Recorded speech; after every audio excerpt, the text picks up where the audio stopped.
کے سنیں گے تو انشاءاللہ پوری بات سمجھ میں آئے گی، ورنہ نہیں سمجھ میں آئے گی۔ پیارے میں نے اس آیت کریمہ کی تلاوت کرنے کا شرف حاصل کیا ہے۔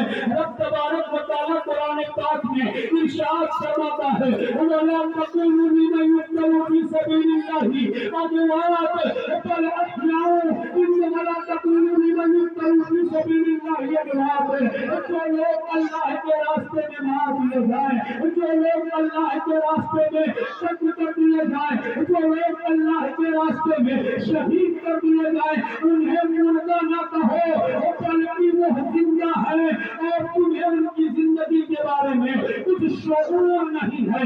حضرات اللہ کا قرآن کہہ رہا ہے جو اللہ کے راستے میں مار دیے جائیں، جو اللہ کے راستے میں قتل کر دیے جائیں، انہیں مردہ نہ کہو بلکہ وہ زندہ ہے، تمہیں ان کی زندگی کے بارے میں کچھ شعور نہیں ہے۔ اب کوئی انسان سوچ سکتا ہے، کوئی آدمی آ کر کے اعتراض کر سکتا ہے مولانا صاحب یہ تو قرآن کا حکم ہے، اللہ کا فرمان ہے، جو اللہ کے راستے میں مار دیے جائے، جو اللہ کے راستے میں شہید کر دیے جائے، انہیں مردہ نہ کہو۔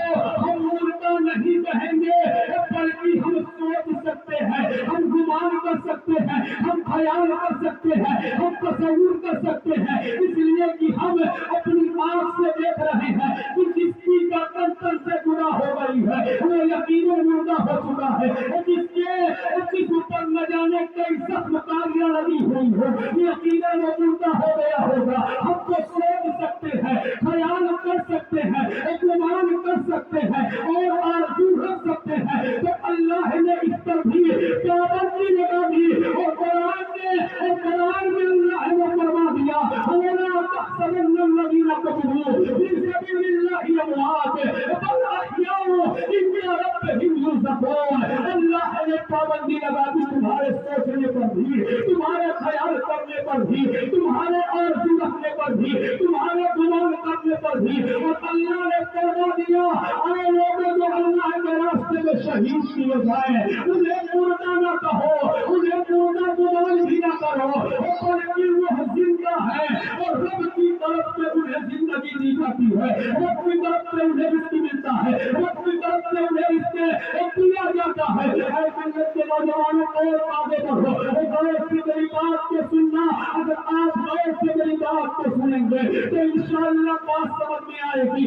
آگے بڑھو، اللہ تو کہہ رہا ہے کہ جو اللہ کے راستے میں مار دیے جائیں انہیں مردہ نہ کہو بلکہ وہ زندہ ہوتے ہیں، انہیں رب کی طرف سے رزق دیا جاتا ہے۔ اے پیارے جو شہید ہوا کرتے ہیں یہ نبیوں کے مقابل میں ادنا درجے کے ہوا کرتے ہیں، جو شہید ہوتے ہیں وہ ادنا درجے کے مانے جاتے ہیں، انبیاء کرام کے بالمقابل شہداء ادنے درجے کے مانے جاتے ہیں۔ تو جب قرآن ادنا کا زندہ کہہ رہا ہے تو ہمارے نبی کا عالم کیا ہوگا جس کے صدقے سے شہداء کو زندگی ملی ہو، جس کے صدقے سے شہداء کو یہ مقام ملا ہو۔ اسی لیے تو اعلیٰ حضرت سرکار فرماتے ہیں تو زندہ ہے واللہ، تو زندہ ہے واللہ، میری چشم عالم سے چھپ۔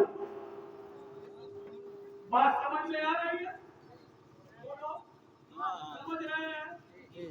اگر نہ سمجھ رہے ہو تو ہاتھ اٹھا دیں، سمجھ رہے ہیں تو ہاتھ اٹھا دو۔ ماشاءاللہ بابو ان کو کم کر دو اور آواز تیز کر دو۔ بات سمجھ میں آ رہی ہے کہ کچھ رفتار دھیمی کر دو؟ بولو انداز کے لیے جب تک حضرت انسان کو بات سمجھ میں نہ آئے تو فائدہ کیا ہے بات کرنے سے؟ ورنہ وہی ہوگا کہ بھینس کے آگے دین بجاؤ بھینس خرید کا برا ہے۔ ایسا کیا بات سمجھ میں آ رہی ہے؟ اب مکمل سمجھ میں آئے گی انشاءاللہ۔ درود پاک پڑھیں اللہم صلی علی سیدنا شفیعنا حبیبنا قربنا طبیبنا مولانا محمد بارک وسلم صلو سلاما علیک سیدتی یا رسول اللہ۔ اور پیارے مجھے موضوع دیا گیا ہے حضرت امام علی، حضرت آقا حسن رضی اللہ تعالیٰ عنہ کے بارے میں اور حضرت امیر معاویہ کے بارے میں مجھے یہ بتایا گیا تھا کہ حضرت آپ کو بولنا ہے